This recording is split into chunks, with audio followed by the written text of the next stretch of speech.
हमारे एक कज़न हमें मिलने के लिए आते हैं। लेट रात तक वो हमारे घर ठहरते हैं और जब रात के 2 बजते हैं तो वो अपने घर जाने के लिए कहते हैं। जिस पर मेरे वालिद साहब ने उन्हें मना किया कि आप इस वक्त घर ना जाएं। उन्होंने उनकी बात को ना मानते हुए घर जाने का फ़ैसला किया और वो चले गए। उनके जाने के 15 मिनट के बाद हमारा दरवाज़ा पागलों की तरह कोई खटखटा रहा था। दरवाज़ा खोला तो बाहर मेरे कज़न ही थे, जो दरवाज़ा खुलते ही हमारे सेन में गिरे और बेहोश हो गए।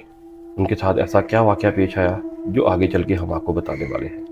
लेकिन उससे पहले अगर आपने चैनल को सब्सक्राइब नहीं किया, सब्सक्राइब कर लें। वीडियो पसंद आए तो लाइक ज़रूर कीजिएगा। चलिए चलते हैं जी आज के वाक़े की तरफ। तो आज का वाक़या भेजा है हमें सादिया ने, जिनका ताल्लुक़ है साहिवाल से। माजिद साहब, सादिया कहती हैं कि हमारा जो घर था ना, वो एक ऐसे एरिए में था जहाँ पे आबादी बहुत कम थी। अच्छा। और उनके घर के पिछली साइड पे ना एक बिल्डिंग थी जो अंडर कंस्ट्रक्शन थी और तकरीबन कोई 20 साल से उसका काम बंद हो चुका था। उस बिल्डिंग का काम बंद होने की वजह माजिद साहब ये थी कि आपको जैसे पता है कि जब बिल्डिंग्स बनती हैं तो अक्सर लेबर जो है ना काम करने वाली, वो बिल्डिंग के अंदर ही रहाइश करती है। तो यहाँ पे भी कुछ सिलसिला यही था कि वो जो लेबर थी वो सारी बिल्डिंग के अंदर ही रहती थी। और रात को जब मजदूर सोते थे ना तो उनका कहना था जी कि यहाँ पे किसी के चलने की आवाज़ आती है। कोई घुंघरू पहन के चलता है, ऐसा लगता है जैसे कोई गीत गा रहा है, लेकिन कुछ नज़र नहीं आता था। आहिस्ता आहिस्ता दिन गुजरते गए। मजदूर वहीं पे थे, जिनकी रिहाइश वहीं पे थी, वो वहीं पे काम करते, वहीं पे सो जाते थे। तो होना ये शुरू हुआ कि माजिद साहब काम ख़राब होना शुरू हो गए वहाँ पे। मतलब कि मज़दूरों ने अगर कोई दीवार बनाई है तो उसको बना के साइड पे हटे हैं तो वो दीवार गिर गई है। अच्छा। काम यहाँ से स्टार्ट हुआ। आहिस्ता आहिस्ता ये होना शुरू हुआ कि मज़दूर सीढ़ियों पे चढ़ के काम करते थे तो वो कहते थे कि इस तरह लगता है जैसे किसी ने सीढ़ी को नीचे से खींच दिया और नीचे गिर जाते थे। और वो नीचे गिर जाते थे। इस इसी दौरान किसी की बाजू टूट गई, किसी की टांग टूट गई। और काम यहाँ पे तब बंद हुआ जब एक दिन सारे मज़दूर सुबह उठे तो एक मज़दूर कम था। उसको देखने के लिए जब कमरे में गए तो उस मज़दूर को वहाँ पे मुर्दा पाया गया। अच्छा। हाँ जी। और उसके गले पे अजीब किस्म के ना निशानात थे जो कि किसी इंसानी हाथ के या किसी रस्सी वगैरह के नहीं थे। ऐसा लगता था जैसे किसी ने एक बड़े हाथ के साथ उसको उसके गिर्द पंजा डाल के उसको दबा के मार दिया। तो जब ये वाक़या हुआ ना तो तमाम मज़दूरों ने वहाँ पे ना काम छोड़ दिया। और बात कुछ शहर में इस तरह फैल गई कि फलां बिल्डिंग में किसी मज़दूर को हवाई चीज़ों ने मार दिया। उस वजह से इस बिल्डिंग में काम बंद हो गया। सादिया कहती कि तब मैं 6 साल की थी जब वो बिल्डिंग बनना शुरू हुई थी। आज उनकी उम्र 26 साल है। बिल्डिंग वैसे ही बंद है। और इस दौरान वो कहती हैं कि कई दफ़ा बिल्डिंग के मालिकान ने काम को दोबारा शुरू करवाने की कोशिश की, लेकिन फिर वहाँ पे कुछ इस तरह के वाक़यात हुए कि मज़दूरों ने वो काम छोड़ दिया और वहाँ से भाग जाते थे। सादिया बताती हैं कि 30-32 साल पहले यहाँ पे 2 लड़कियों का कत्ल हुआ था। अच्छा। 2 सगी बहनें थी, उन्हें किसी ने यहाँ पे ला के कत्ल किया था। जब वो बिल्डिंग पुरानी थी, मतलब पहले जब वो जो बिल्डिंग बनी ही नहीं थी। अच्छा, ये उस बिल्डिंग जगह पे बनी ला उस के। जगह पे जहाँ पे अच्छा, वहाँ अच्छा, यहाँ पे अच्छा। एक घर होता था। उस घर में किसी ने 2 बहनों को बुलवा के या कहीं से लेके आए, वहाँ पे कत्ल किया और वहीं पे उनको दफना दिया था। अच्छा। वो कहती ये हमारे उनके बड़ों ने उन्हें बताया कि जिसकी वजह से ये जगह तब से हॉन्टेड है। सादिया कहती हैं कि ये बिल्डिंग हमारे घर से थोड़े फासले पे थी और जब आप मेन रोड पे जाते हैं या आपने घर से बाहर जाना है, शहर में जाना है या कहीं भी बाजार जाना है, तो आपको इस बिल्डिंग के रास्ते से होकर गुजरना पड़ता था। ये वाक़या दिसंबर 2020 का है। ठीक है जी। जब सर्दी अपने अरूज पे थी तो हमारे एक कज़न जो सऊदी अरब से आए थे वो हमें मिलने के लिए आए। सादिया बताती हैं कि रात को काफ़ी देर तक हम लोग बातें करते रहे, खाना वगैरह खाया और फिर कज़न जो थे ये हमारी फूफी के बेटे थे, और बचपन में हम फूफी के घर बहुत ज़्यादा जाया करते थे, जिसकी वजह से ये कज़न हमारे से बहुत क्लोज थे। हम्म, तो इसलिए स्पेशल वो हमें अलग से हमारे घर मिलने आए थे। हम्म, सादिया कहती हैं कि मेरे कज़न को ना बाइक भी चलाना नहीं आती थी, वो ज़्यादातर सफ़र पैदल तय करते थे।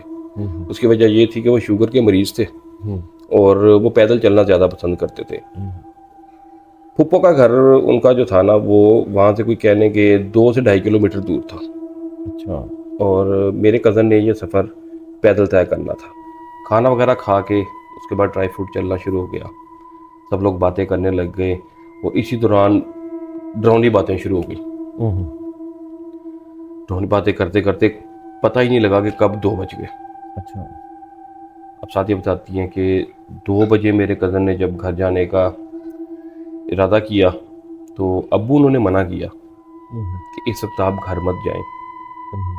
तो लेकिन मेरे कज़न ने कहा कि नहीं, मेरा घर जाना बहुत ज़रूरी है। तो उन्होंने इसरार किया, तो फिर अब्बू ने उन्हें जाने की इजाज़त दे दी। अब्बू उन्हें घर इसलिए नहीं जाने दे रहे थे कि वो जो बिल्डिंग थी हाउंटेड, उसके आगे से गुजर के मेरे कज़न को जाना पड़ना था, और ये रात 2 बजे का टाइम था, और वहाँ पे अक्सर पैरानॉर्मल एक्टिविटीज़ जो हैं वो होती रहती थी। तो अब्बू का डर था कि कहीं खुदा ना खास्ता वहाँ पे कोई मसला ना हो जाए। तो घर में चूँकि कोई लड़का नहीं था, इसलिए अब्बू उन्हें छोड़ने भी नहीं जा सके, अच्छा, उन्हें अकेले ही भेजना पड़ा। लेकिन अब्बू ने उन्हें जाते हुए एक बात कही कि अगर खुदा ना खास्ता कोई मसला हो तो हमें फ़ौरन कॉल कर देनी है। मेरे कज़न ने सलाम दुआ ली सबसे और चले गए। सादिया बताती हैं कि धुंध भी उस दिन जो है ना अपने अरूज पे थी, और जैसे ही कदम हमारे कोई 5-10 कदम चले हैं तो वो गायब हो गए, इतनी गहरी धुंध थी। वो कहते कि हम लोग भी जल्दी से अंदर आ गए, ठंड बहुत ज़्यादा थी। अंदर आके हम लोगों ने अपने बिस्तर बिछाए और हीटर ऑन किया और सोने के लिए लेट गए। अभी हम सोने की तैयारी ही कर रहे थे कि अचानक से हमारा दरवाज़ा इस तरह खटका है कि जैसे कोई दरवाजे को तोड़ के अंदर आ जाएगा। अच्छा, अब सादिया कहती हैं कि मेरे अब्बू एकदम परेशान हो गए कि बाहर इस वक्त कौन आ गया और इतनी इमरजेंसी में कौन है कि जो इतना बुरी तरह दरवाज़ा खटखटा रहा है। खैर मेरे अब्बू बाहर गए, हम लोग भी उनके साथ चले गए कि 2 बजे का टाइम था। ये एक ऐसा टाइम था कि अगर किसी के घर का भी दरवाज़ा खटके और बाहर धुंध हो तो वो बंदा घबरा जाना उसका कोई बड़ी बात नहीं है। जैसे कहते हैं कि हम दरवाजे पे पहुंचे, आवाज़ दी तो बाहर से मेरे कज़न की डरती हुई आवाज़ आई कि मैं हूँ वहीद। अब्बू ने उनका नाम सुना, पहले तो एक दफ़ा अब्बू चौंक गए कि वहीद तो चला गया, ये कौन है। लेकिन दूसरे ही लम्हे मेरे अब्बू ने कहा कि शायद कोई मसला ना हो गया हो जिसकी वजह से वो वापस आ गया। अब्बू ने फ़ौरन दरवाज़ा खोला, और जैसे ही मेरे अब्बू ने दरवाज़ा खोला, सादिया बताती हैं कि मेरे कदम धड़म से अंदर गिर गए और बेहोश हो गए। मेरे अब्बू फ़ौरन समझ गए कि कोई ना मसला हो गया है, ये ऐसा काम हो गया है जिसकी वजह से ना ये डर गए हैं और वापस आ गए। खैर हमने बड़ी मुश्किल से उन्हें उठाया, कमरे के अंदर लेके गए, लिहाफ में लटाया उन्हें, और उनके पैर शहर पे अब्बू ने तेल लगाया, उनको होश आ गई। होश में आने के बाद अब्बू ने उनसे पूछा कि क्या हुआ, इतने डरे हुए क्यों हो। उसके बाद माजिद साहब जो वही साहब ने बताया ना, वो एक रूह को लर्जा देने वाला वाक़या था। अच्छा, सादिया बताती हैं कि मेरे कज़न ने बताया कि जब मैं यहाँ से निकला हूँ तो आपके घर के पास वो जो बिल्डिंग है जो बंद पड़ी हुई है, वहाँ से 2 लड़कियाँ निकली हैं अंदर से बिल्डिंग के? अंदर से, अच्छा, और कह रहे हैं कि सारे इलाके में धुंध थी, लेकिन जब मैं उस बिल्डिंग के पास पहुंचा हूं तो वो बिल्डिंग ऐसे जैसे ना रोशनी में नहाई हुई है, अच्छा, जबकि वहां पे ना लाइट है, ना कोई इंसान है, ना कोई बशर, ना बंदा। थोड़ी जगमग कर रही है जाए यानी। वो बताते हैं कि वो बिल्डिंग लाइट से भरी हुई थी। अच्छा, और इवन वहाँ पे लाइट नहीं थी? माजिद साहब वो बिल्डिंग अंडर कंस्ट्रक्शन और बंद है। तो वहीद भाई ये बताते हैं कि मैं परेशान इस वजह से हुआ कि सारे रास्ते में धुंध थी। जैसे ही मैं उस बिल्डिंग के सामने पहुंचा हूं तो वहां पे धुंध भी नहीं थी। इन्वायरमेंट क्लियर था वहाँ पे। हाँ जी, हाँ जी।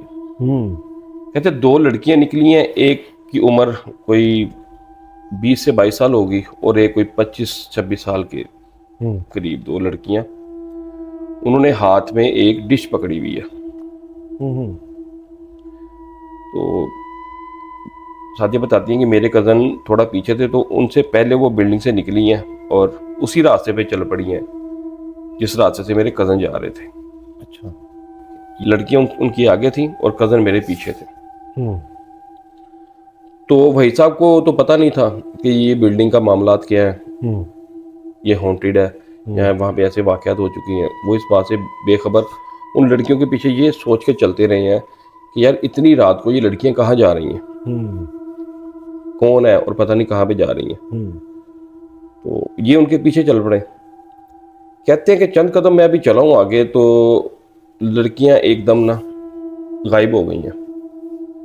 ऐसे लगा कि जैसे ना धुंध के अंदर गायब हो गई हैं। हम्म वो कहते हैं मैं इतना मुझे ताज्जुब नहीं हुआ क्योंकि आगे धुंध थी। उस रोशनी के एरिया से हम लोग बाहर आ चुके थे। अच्छा अच्छा। तब वही साहब कहते हैं कि मुझे ऐसा लगा कि मेरे जैसे ही मैं उस धुंध में मैं भी पहुंचा हूं तो वो कहते हैं मुझे लगा कि जैसे मेरे पीछे कोई चल रहा है। हम्म कह रहे पैरों में झांझरें थी और कोई लेडीज मेरे पीछे चल रही है। यानी कि वो कह रहे हैं कि मुझे ऐसा लगा कि वो 2 लड़कियां जो भी गायब हुई हैं वो अब मेरे पीछे हैं। अच्छा। तो वही साहब कहते हैं मैं तब तक भी नॉर्मल था क्योंकि मैंने कहा शायद धुंध में वो मैं उनसे आगे निकल आया हूँ। तो कहते हैं कि मेरी सांस तब बंद हुई है जब उन्होंने मुझे कहा कि वहीद कहाँ जा रहे हो। अच्छा, उनका नाम लिया इन्होंने। वो कहते हैं कि लड़कियों ने मेरा नाम लिया कि वहीद कहाँ जा रहे हो। तो वही साहब कहते हैं कि मैं अपना नाम सुन के ना फौरन एकदम घबरा के पीछे मुड़ा हूं तो वो लड़कियां बिल्कुल मेरे पीछे खड़ी हुई थी। और जो उन्होंने हाथ में डिश पकड़ी हुई थी ना, वही साहब बताते हैं कि उसके अंदर कच्चा गोश्त था। अल्लाह। और गोश्त के बड़े बड़े पीस, कच्चा गोश्त था उसके अंदर। और अब एक चीज़ मैं आपको बताऊं नाजरीन के, कहते हैं कि जब आपको ऐसी कोई चीज़ नज़र आए ना तो पीछे से आवाज़ दे तो आपको पीछे मुड़ के देखना नहीं चाहिए। हाँ जी, ये सुना हुआ मैंने भी। भाई साहब की यही गलती थी, उन्होंने पीछे मुड़ के देख लिया। सारी बात है, सारी भी कोई आवाज़ देगा उनको उनके नाम से तो वो तो देखेगा कि कौन बुला रहा है मुझे। बस उनसे जो भी गलती हुई वो यही थी कि उन्होंने पीछे मुड़ के देख लिया। अब कहते हैं जैसे मैं पीछे मुड़ा हूँ तो उन लड़कियों को देखा तो उनके चेहरे इतने भयानक हो चुके हुए थे कि मैं बता नहीं सकता। कह रहे उनके मुंह पे ऐसे निशानात थे जैसे किसी ने छुरी के साथ उनके मुंह के ऊपर टक लगाए हुए हैं, यानी कि कट ऐसे मुंह पे लगाए और उनसे खून निकल रहा था। वही साहब कहते हैं जैसे ही मैं पीछे मुड़ा हूँ तो उनमें से जो बड़ी लड़की थी ना, उसने फिर मुझे वही बात दोहराई कि वही कहाँ जा रहे हो, हमारे साथ चलो। अब के बार उसने जब कहते हैं, वही साहब कहते हैं कि ये कहा ना कि हमारे साथ चलो, तो कह रहे कि मैं जो भी मुझे आता था मैंने ऊंची ऊंची पढ़ना शुरू कर दिया। वही साहब कहते हैं कि मैंने आयतल कुर्सी का विर्द करना शुरू कर दिया, ऊंची ऊंची मैंने आयतल कुर्सी पढ़ना शुरू कर दी और वापस घर को दौड़ लगा दी। अब वही साहब कहते हैं कि जैसे ही मैंने दौड़ लगाई है तो मुझे ऐसा लग रहा है कि जैसे ये घुंघरों की जब पायलों की आवाज़ जो है ना बिल्कुल मेरे नज़दीक है और वो भी उसी तरह भाग रही है जिस तरह मैं भाग रहा हूँ। लेकिन कहते हैं मेरे दाएं बाएं मैं देखता था तो वहाँ पे कोई भी नहीं था, लेकिन मेरे पीछे कोई था। कभी मेरे साइडों पे आ जाता था, कभी मेरे पीछे आ जाता था, या कभी इस तरह लगता था कि दोनों मेरे लेफ्ट राइट है और भाग रही है मेरे साथ बाकायदा। और मज़े की बात माजिद साहब साथियाँ ये बताती हैं कि जब वो भाग रही थी ना तो वो ऊंची ऊंची आवाज़ में चीखें मार रही थी। और वही साहब कहती कि मेरे कज़न जब ये बता रहे थे ना तो उनके आंसू नहीं रुक रहे थे, वो रोए जा रहे थे खौफ के मारे। हाँ जी। खैर ये बात उनको होश आते आते सादिया ने बताया कि ये सारा मामला करते कराते रात के 3 बज गए।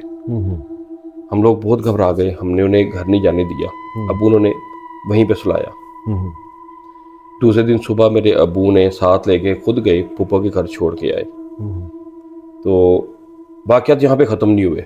अच्छा असल वाक़यात तो तब स्टार्ट हुए जब वहीद साहब अपने घर गए हैं। अच्छा। जब मेरे अबू ने छोड़ के आए हैं, उससे तीसरे दिन की बात है कि मेरी फूफो बताती हैं कि हम लोग बरामदे में सोए हुए थे और वहीद की चारपाई मेरे साथ थी। रात के टाइम फूफो कहती मेरी अचानक नींद खुली है तो मैंने देखा है कि वहीद की आंखें खुली हुई हैं और वो मेरी तरफ देख रहा है। अच्छा। और आंखों का साइज जो है ना, कम से कम इतनी इतनी बड़ी आंख है। पोसेस्ड हो गए। फूफो कहती है कि जिसे देख के मैं डर गई हूँ और मैंने चीखें मार के लाइट ऑन की है तो वहीद सो रहा था, उसे पता ही नहीं था। सादिया बताती है कि उसके दूसरे दिन मेरे कज़न अपने उसी बरामदे में सो रहे थे तो उन्हें ऐसा लगा कि जैसे ना बरामदे के बाहर कोई ना कुछ पढ़ रहा है। अब कहती है कि वहीद भाई बताते हैं कि मुझे नहीं पता कि मैं जाग रहा था या सो रहा था। मुझे ये फीलिंग ही नहीं, मुझे पता कि मैं सो रहा हूँ कि जाग रहा हूँ, लेकिन मुझे इतना पता कि बाहर किसी के पढ़ने की आवाज़ आ रही है और किस ज़ुबान में पढ़ रहा है मुझे नहीं पता। वो कहती हैं कि वहीद भाई उठे हैं और उठ के बाहर आए हैं तो देखा है कि एक औरत है जिसने काले कपड़े पहने हुए हैं और इनके बरामदे के बाहर बैठ के कुछ पढ़ रही है। सामने उसके थोड़े से कोई बर्तन रखे हुए हैं और वो कुछ पढ़ रही है। काले उसने कपड़े पहने, बाल उसके खोले हुए हैं और ये सब कहते हैं मैं उसको पीछे से देख रहा हूँ। तो इसी दौरान उसको देखते ही कहती हैं कि मैं बेहोश होकर गिर गया। जब ये कहते हैं मैं बेहोश होकर गिरा हूँ तो चीखे मारते हुए ये अपनी चारपाई से उठे हैं, यानी कि ये वो ख्वाब में देख रहे थे। ख्वाब में देख रहे थे, मतलब वो एक होता है ना स्लीप पैरालाइज। हाँ जी, हाँ जी, कुछ इस तरह हाँ जी, वो कह रहे कुछ इस तरह था। लेकिन मज़े की बात ये थी कि कहते हैं कि जब हम लोग, वही साहब ने मैं ये सारा कुछ घर वालों को बताया कि बाहर ऐसे एक औरत को मैंने देखा, वो कुछ पढ़ रही थी, उसके आगे कुछ बर्तन थे, कुछ चीज़ें रखी हुई थी। तो कहते हैं कि वही साहब कहते हैं वो अभी भी वहीं पे हैं, वो मस्जिद थे। घर वाले कह रहे हैं कि कैसे हो सकता है, तुमने ख्वाब में देखा। लेकिन जब उठ के बाहर आए हैं तो वही साहब कहते हैं वो चीज़ें वहाँ पे पड़ी हुई थी। बर्तन वहाँ पे पड़े, बर्तन वहाँ पे थे। ये कहते हैं ये वही बर्तन है जो मैंने अभी देखे हैं। उसके बाद सादिया बताती हैं कि मेरे कज़न जो है ना बहुत ज़्यादा बीमार हो गए। इवन कि उनका बचना जो था ना वो नामुमकिन लग रहा था। अच्छा। हाँ। फिर किसी ने बताया कि गुजरात में कोई बाबा जी हैं, उनके पास इन्हें लेके जाएं, वो इनका इलाज करेंगे। फिर मेरे कज़न को गुजरात लेके जाया गया। तकरीबन कोई 3 हफ्ते उन्हें लगातार उन बाबा जी के पास लेके गए। वो दम करके देते थे, कोई तवीज़ वगैरह देते थे, तो वो उन्हें पिलाते थे। तो उसके बाद आहिस्ता आहिस्ता जो है ना उनके ऊपर से ये असरात ख़त्म होना शुरू हुए। अच्छा जी। अब प्रोसेस्ड हो गए थे उस वाक़े के बाद, वो प्रोसेस्ड हो गए थे उस वाक़े के बाद उनके ऊपर आ गए सारे, क्योंकि जैसे ही उन्होंने वो उस लड़की की बात सुन के पीछे देखा था, वो इनके ऊपर हावी हो चुकी थी। इन्होंने सारा वाक़या गुजरात वाले बाबा जी को सुनाया। उन्होंने बताया कि जब उस लड़की ने इसको आवाज़ दी थी, ये उसी वक्त उनके कब्जे में आ गया था, क्योंकि पीछे मुड़ के देख लिया था। खैर कहते 3 हफ्ते उनका इलाज हुआ और उसके बाद वो 1 महीने की छुट्टी आए हुए थे। बाकी उनका जो 1 हफ्ता रह गया था पीछे वापस जाने का, वो बेचारे भी बड़ी मुश्किल से उन्होंने बीमारी में गुजारे और उसके बाद वो सऊदी अरब वापस चले गए और आज तक वो सऊदी अरब से वापस आने का नाम नहीं लेते। इतना डर चुके हैं। अपनी अम्मी को मिलना होता है तो सऊदी अरब बुलवा लेते हैं और वो पाकिस्तान वापस नहीं आते। तो ये नाज़रीन होता है कि अगर आपको भी कभी खुदा न खास्ता किसी ऐसे रास्ते पे जहाँ पे आपको लगे कि ये रास्ता ठीक नहीं है, तो पीछे से अगर आपका कोई नाम लेके आपको पुकारे तो आपने पीछे मुड़ के नहीं देखना, क्योंकि हो सकता है ये 2 लड़कियां आपके पीछे भी हों। अपना ख्याल रखिएगा, हमें दुआ में याद रखिएगा। अल्लाह हाफ़िज़।